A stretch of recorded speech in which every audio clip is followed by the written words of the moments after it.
हिंदू, मुस्लिम, सिख, ईसाई हम सब है भाई भाई, इस पर क्या कहेंगे आप? देखिए, हमारे हिंदू तो भाई मानते हैं, लेकिन उन लोगों ने हमेशा धोखा देते आते हैं ना। हर बार भाई भाई बोल के पीठ पे छुरा घोंपते हैं, इसीलिए ऐसा तो नहीं चलेगा। अब वो समय चला गया है ना।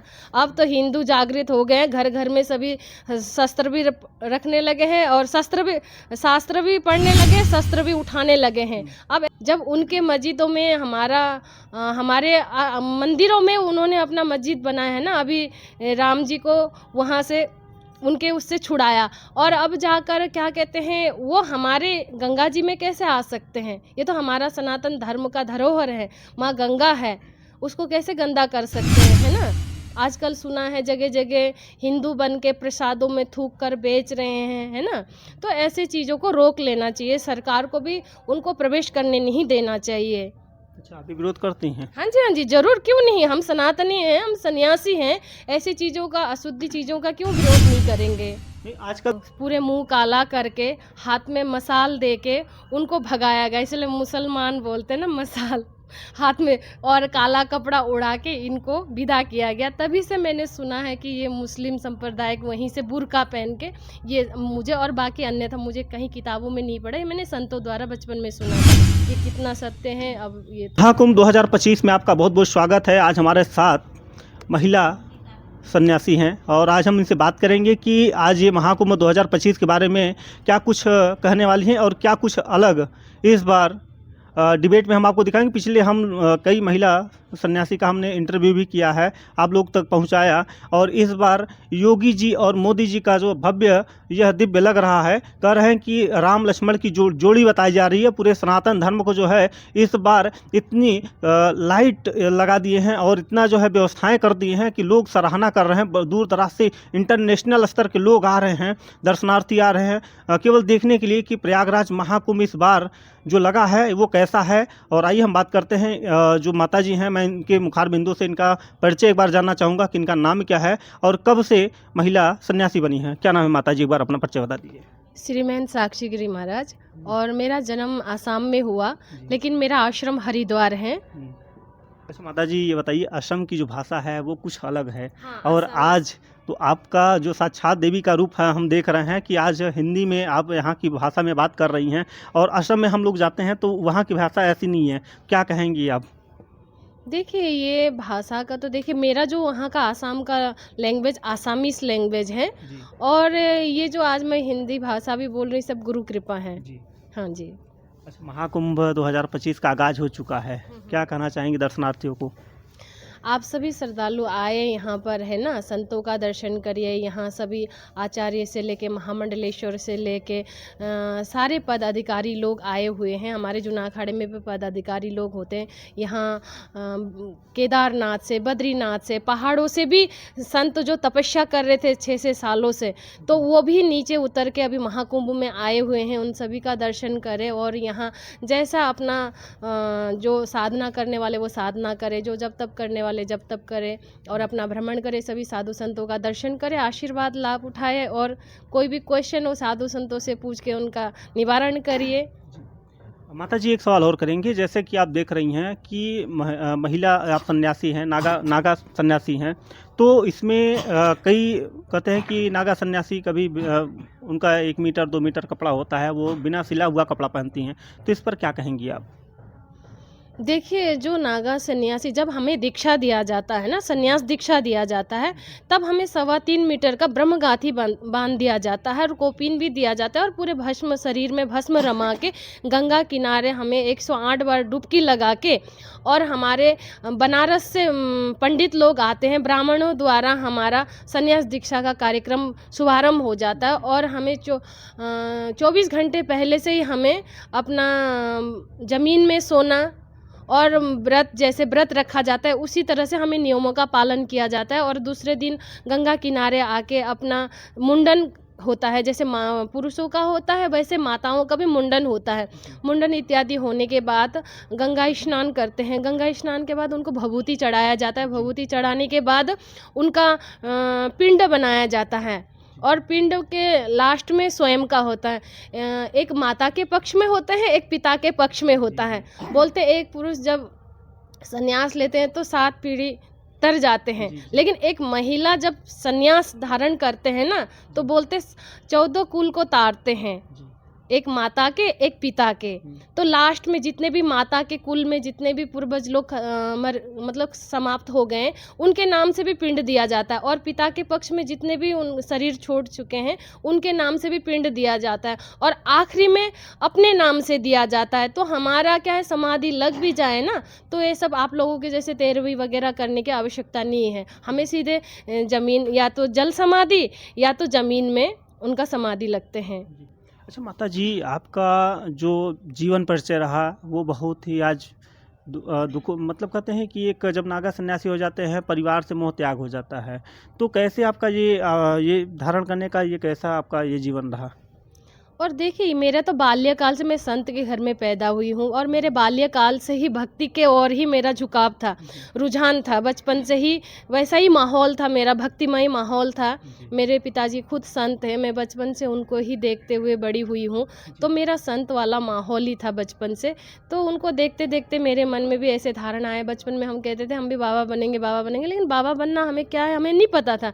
तब माता जी थे तो उनके साथ ही रहते थे, लेकिन हमारा हमेशा पूजा पाठ मैं करती रहती थी, और जैसे जैसे होश संभाला मुझे ऐसा लगा कि मुझे संत बनना है। तो माता जी, जब आप संन्यास ली हैं, मतलब कि जब आप कह दें कि छोटी सी उम्र में आपने को उतना नॉलेज नहीं रहा कि भगवान होते कैसे हैं और भगवान को किस तरीके से धर्म का जो है ज्ञान नहीं था, तो आपने किस तरीके से वो कुछ किया? देखिए, यहाँ किसी जन्म का जब पुण्य इकट्ठा होता है ना, तब ये हमें संन्यास धारण करने का, या कोई शुभ कार्य करने का, या कोई भगवत अनुष्ठान करने का सौभाग्य प्राप्त होता है, या हमारे जन्म जन्मों का जब पुण्य इकट्ठा होता है ना, तभी हमें ऐसा कार्य करने का सौभाग्य प्राप्त होता है। शायद हमारे पूर्व जन्म में कोई ऐसा त्रुटि रहा होगा, इसीलिए इस जन्म में हम फिर से संत बनने आ गए हैं।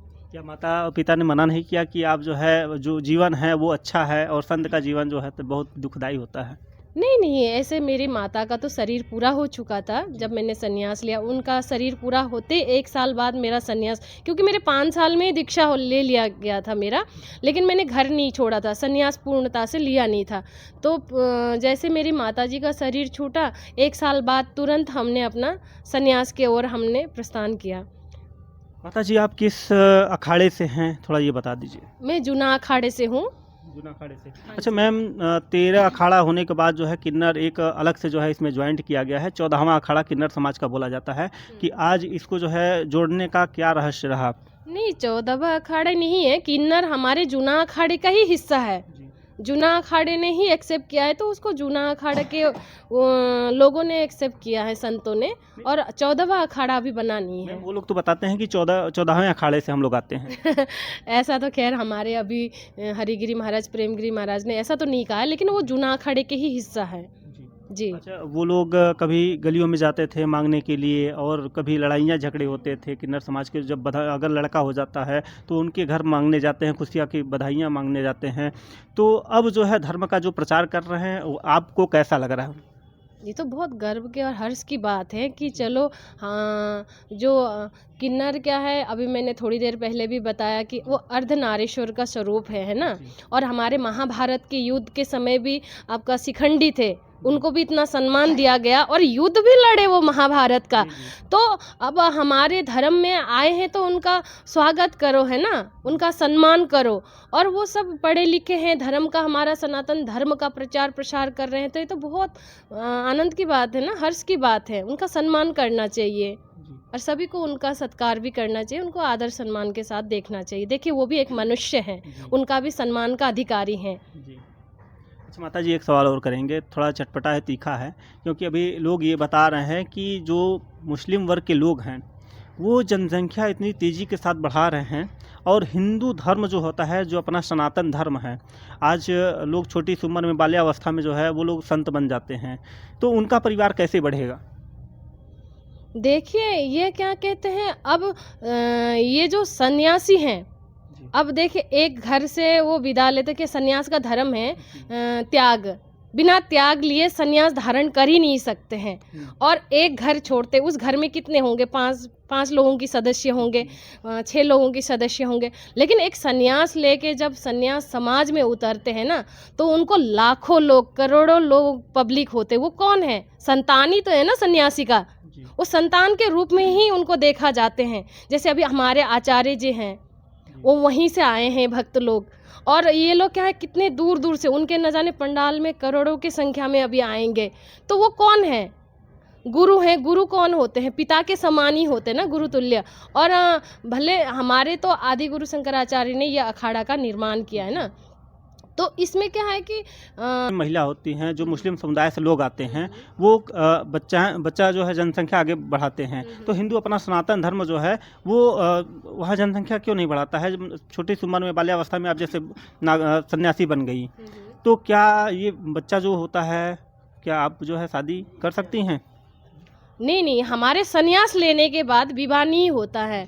और विवाह के बाद मैंने बोला ना, जैसे कोई माताएं हैं, देखिए उनका जैसे पुरुष में भी है, माता में भी लीजिए, जैसे किसी का हस्बैंड ख़त्म हो जाते हैं तो विवाह नहीं करना चाहते, दूसरे विवाह नहीं करना चाहते, वो पूजा पाठ करके संन्यास जीवन में अपना व्यतीत करना चाहते हैं, तो वो संन्यास के ओर आ सकते हैं। लेकिन संन्यास लेने के बाद वो विवाह के ओर नहीं जा सकते हैं। तो जनसंख्या घटेगी या बढ़ेगी? बढ़ेगी, क्यों घटेगी? सनातन धर्म कभी घटा है? हमेशा बढ़ोतरी हुई है, उन्नति हुई है और बढ़ेगा। और हमारे यहाँ जब संत ही नहीं रहेंगे तो संसार कैसे टिकेगा? संत से ही तो ये संसार चल रहा है। संत ही नहीं रहेंगे तो ये तो जगत ही नहीं रहेगा ना। आपका धरती भी नहीं रहेंगे, जल भी नहीं रहेगा, श्वास भी नहीं ले पाएंगे आप। आज संत इस देश में है, इस भारत भूमि में है, तब जब साधना कर रहे हैं तभी तो आप लोग श्वास ले पा रहे हैं, चल पा रहे हैं। वो साधना भजन ही नहीं करेंगे तो आपको शुद्ध वायु कहाँ से मिलेगा? तो माता जी, एक सवाल हम आपसे करेंगे। जैसे कि आप कह रही हैं कि संत जो होते हैं वो हमारे शिष्य होते हैं, जितने हमारे लोग हैं वो शिष्य हैं और हमारे ही संतान हैं। तो यहीं पे देखा जाए कि बागेश्वर धाम के पीठाधीश्वर धीरेन्द्र शास्त्री महाराज कहते हैं, महाकुंभ में ऐलान किए थे कि यहाँ पे जो है मुसलमानों का जो है एंट्री वैध किया जाएगा, नहीं आने दिया जाएगा। तो क्या ऐसा हो सकता है? देखिए, ये प्रशासन ने अभी सारे मीटिंगों में यही चल रहा था, प्रशासन के हाथ में है ये। तो अब प्रशासन ड्यूटी कर रहे हैं। अब स्वयं योगी जी संत है, एक सन्यासी हैं, अब वो यहाँ उत्तर प्रदेश के मंत्री भी हैं। अब उन्होंने पूरे प्रशासन को बहुत ज़्यादा फैला रखे हैं, तो वो अपना ड्यूटी निभा रहे हैं। और ऐसा ही होगा जब उनके मस्जिदों में हमारे मंदिरों में उन्होंने अपना मस्जिद बनाया है ना। अभी राम जी को वहाँ से उनके उससे छुड़ाया, और अब जाकर क्या कहते हैं, वो हमारे गंगा जी में कैसे आ सकते हैं? ये तो हमारा सनातन धर्म का धरोहर है, माँ गंगा है, उसको कैसे गंदा कर सकते हैं, है ना? आजकल सुना है जगह जगह हिंदू बन के प्रसादों में थूक कर बेच रहे हैं, है ना? तो ऐसे चीज़ों को रोक लेना चाहिए, सरकार को भी उनको प्रवेश करने नहीं देना चाहिए। अच्छा, आप भी विरोध करती हैं? हाँ जी, जरूर, क्यों नहीं। हम सनातनी हैं, हम सन्यासी हैं, ऐसी चीज़ों का, अशुद्ध चीज़ों का क्यों विरोध नहीं करेंगे? नहीं, आजकल तो वो टाइटल भी चेंज कर रहे हैं, कहीं शुक्ला लिख रहे हैं, कहीं मिश्रा लिख रहे हैं, तो उस पर क्या कहेंगी आप? सरकार को इसको कड़ी से कड़ी जांच करनी चाहिए, है ना? उनका आधार कार्ड चेक करना चाहिए, उनका देखना चाहिए, आईडी प्रूफ वगैरह चेक करके ही उनको कुंभ में प्रवेश करने दे, ऐसे ना दें। और सरकार से मेरे यही आवेदन है कि अच्छे से उनका जांच करके ही उनको नगर में प्रवेश करने दें। मैम, एक टाइटल है, हिंदू मुस्लिम सिख ईसाई हम सब है भाई भाई, इस पर क्या कहेंगे आप? देखिए, हमारे हिंदू तो भाई मानते हैं, लेकिन उन लोगों ने हमेशा धोखा देते आते हैं ना। हर बार भाई भाई बोल के पीठ पे छुरा घोंपते हैं, इसीलिए ऐसा तो नहीं चलेगा। अब वो समय चला गया है ना। अब तो हिंदू जागृत हो गए हैं, घर घर में सभी शस्त्र भी रखने लगे हैं और शास्त्र भी पढ़ने लगे, शस्त्र भी उठाने लगे हैं। अब ऐसा नहीं चलेगा। अब वो भोले भाले लोग नहीं, आज के डेट में सब एजुकेट और संत लोग अपना धर्म का जानने लगे हैं, पहचानने लगे हैं। अब वो समय चला गया। मैम, माता जी ये बताइए कि देश जो है संविधान से चलेगा या धर्म से चलेगा? दोनों चीज़ से। देखिए, राजनीति भी चाहिए। पहले के समय में भी राजा होते थे और राजा के साथ साथ धर्म गुरु होते थे। मेरे शिष्य ने अभी थोड़ी देर पहले आपको बताया कि राजा जो होते थे वो राजा बोला जाता था, और जो राजा के गुरु होते थे वही महाराज हैं। और धर्म गुरु के बिना तो आप मार्गदर्शन कैसे करेंगे। एक राजा को भी गुरु की आवश्यकता होती है। पहले के राजतंत्र क्या कहते हैं, जब राजा के समय था तब भी गुरु होते थे। गुरु जब मार्गदर्शन करते, कभी भी राजा कोई भी फैसला नहीं लेते थे जब तक गुरु के आज्ञा के बिना वो कोई भी युद्ध नहीं लड़ते थे। इसीलिए धर्म गुरु होना बहुत आवश्यकता है। अगर तो मुसलमान जो है आए कहाँ से? देखिए, ये मुसलमान आए कहाँ से, इसका बहुत लंबी कहानी है। मैंने भी अपने एक संतों छोटे से शब्दों में बता दीजिए, मुस्लिम वर्ग आए कहाँ से? अगर हमारे भाई ना होते तो मुसलमान जो है यहाँ पे एक ही, वो भी तो एक माँ के पेट से ही है। देखिए, हमारे किसी संत ने हमें कहा था कि एक समय में कोई यज्ञ चल रहा था, अनुष्ठान, वहाँ जी। ब्राह्मण लोग अपने एक पहले के ऐसा विधान था कि गौ रखते थे। जी। गौ रखते थे तो उसमें क्या है कि गौ को कई टुकड़ों में विभाजित कर देते थे जी। और उसका ऐसे डोना लगता था और फिर उसको मंत्रों द्वारा, वैदिक मंत्रों द्वारा उसको जॉइंट करके फिर उसमें प्राण आते थे। ऐसे ब्राह्मण लोग करते थे। पहले तो ब्राह्मण मंत्रों द्वारा अग्नि प्रज्वलित करते थे। तो ऐसे सुनने में आया कि कोई एक ब्राह्मण स्त्री थी, जी। तो उनको होते हैं ना, देखिए अब नाना प्रकार के लोग हैं, 5 उंगली है तो 5 उंगली बराबर नहीं है ना। तो उनके मन में ऐसा आया कि मुझे मांस खाना है। जी। मैंने ये कोई शास्त्रों में नहीं पढ़ा है, जी, जी। कोई अन्यथा ना ले, मैंने किसी संत से सुना है। जी। बचपन में किसी संत ने मुझे कहा था। मैंने उनसे क्वेश्चन किया था कि मुस्लिम कहाँ से पैदा हुए, तो उन्होंने बोला कि वो ब्राह्मण स्त्री को मांस खाने का मन हुआ तो उनके स्वामी को बोला कि आप मुझे मांस ला के दो। तो उन्होंने बोला, अरे आप ब्राह्मण हो के, ब्राह्मण की स्त्री हो के ऐसी बात कर रहे हो, ये घोर अपराध है। और उन्होंने बोला कि मुझे गौ मांस खाना है। जी। तो उन्होंने बहुत उनको समझाया, नाना प्रकार से समझाया, लेकिन वो मानी नहीं। और ना मानने के कारण, स्त्री हट के कारण, उन्होंने, ब्राह्मण ने जहाँ गौ माता का वो डोना लगा था वहाँ से एक हिस्सा उठा के ले आए और उनकी पत्नी को दे दिया।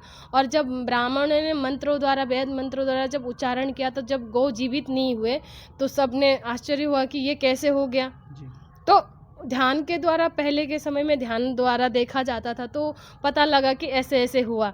तो उसी समय ब्राह्मण पूरे मुंह काला करके हाथ में मसाल दे के उनको भगाया गया। इसलिए मुसलमान बोलते हैं ना मसाल, हाथ में और काला कपड़ा उड़ा के इनको विदा किया गया। तभी से मैंने सुना है कि ये मुस्लिम संप्रदाय वहीं से बुर्का पहन के, ये मुझे और बाकी अन्यथा मुझे कहीं किताबों में नहीं पढ़ा, ये मैंने संतों द्वारा बचपन में सुना था। ये कितना सत्य है अब ये तो आप लोग डिसाइड कर लीजिएगा। जी। अच्छा माता जी, जो सन्यासी होते हैं, जो नागा होते हैं, एक हाथ में माला होता है, एक हाथ में जो है भाला होता है, अपनी सुरक्षा के लिए क्या कहेंगे उस पर आप? देखिए, हमारे तो यहाँ अखाड़े में शास्त्र के साथ साथ शस्त्र भी होते हैं। यहाँ त्रिशूल, भाला है ना, फरसा होते हैं और नाना प्रकार के शस्त्र होते हैं यहाँ पर। और शस्त्र प्रदर्शन करते भी है शाही स्नान में नागा सन्यासी लोग, और होना भी चाहिए, हर घर में होना चाहिए, हर सनातनी के घर में होना चाहिए। शस्त्र भी होना चाहिए और शास्त्र भी होना चाहिए। हमारे देवी देवताओं के हाथ में क्या कहते हैं, कितने प्रकार के शस्त्र अस्त्र होते हैं ना। तो हमारे भी, मैंने भी बचपन में हमारे घर में भी देखा था, हमारे भी जो देवी देवताओं का सारा रखा जाता है, शस्त्र अस्त्र सब होते थे। मैंने भी अपने बचपन में भाला, त्रिशूल, तलवार, सारी चीज़ होते हैं और होना भी चाहिए, हर घर में होना चाहिए। क्योंकि देखिए हर जगह तो पुलिस प्रशासन नहीं पहुंच पाते ना, जहां देखिए पहुंच पाते हैं वहां तो पहुंच जाते हैं। अपना लड़ाई स्वयं लड़ना सीखना भी चाहिए। महाकुंभ 2025 में आने वाले श्रद्धालुओं को क्या कहेंगी जाते जाते आप? आप लोगों का बहुत बहुत स्वागत है महाकुंभ में। आइए आप सभी लोग, ये बहुत हर्ष और उल्लास की बात है। और यहाँ पर आकर अपना गंगा मैया में स्नान करिए, गोता लगाइए और अपने जो भी दान दक्षिणा और जो भी अन्न भंडार, जो भी गरीब जो यहाँ आएंगे, हर प्रकार के व्यक्ति आते हैं, उनको, गरीबों को सहायता करिए, उनका भोजन पानी का व्यवस्था करवाइए, जो जैसा व्यवस्था जिसका हो सके वैसा करके अपना पुण्य का लाभ उठाए और सभी लोग आके स्नान करें। जी, देखिए माता जी ने आज बहुत अच्छी बात बोली है और महाराज जी भी हैं, थोड़ा इनसे भी बात कर लेते हैं। कहते हैं कि योगी जी और मोदी जी को जो है राम और लक्ष्मण की जोड़ी बताया जा रहा है, क्या आपका क्या कहना है? बिल्कुल सही बात है कि योगी जी हमारे लक्ष्मण जी हैं और मोदी जी हमारे राम हैं जी। और दोनों उसी प्रकार से कार्य कर रहे हैं। योगी जी मोदी जी की बात बिल्कुल एकदम आंख बंद करके सुन लेते हैं जी। और राम जी भी अपनी लक्ष्मण जी को जो आदेश देते हैं उसको पूर्ण करते हैं। एक बार अपना परिचय बता दीजिए। मैं स्वामी दिव्यानंद गिरी। तो देखिए आज माता जी का हमने इंटरव्यू किया और बहुत सारी जो है चर्चाएं हुई। और आप लोग बताइएगा कि महाकुंभ 2025 का जो आगाज़ हो रहा है और 13 तारीख से जो है शाही स्नान स्टार्ट हो जाएगा, तो आप लोग बताइएगा कि महाकुंभ 2025 में इस बार क्या अलग होने वाला है और क्या आगे होगा।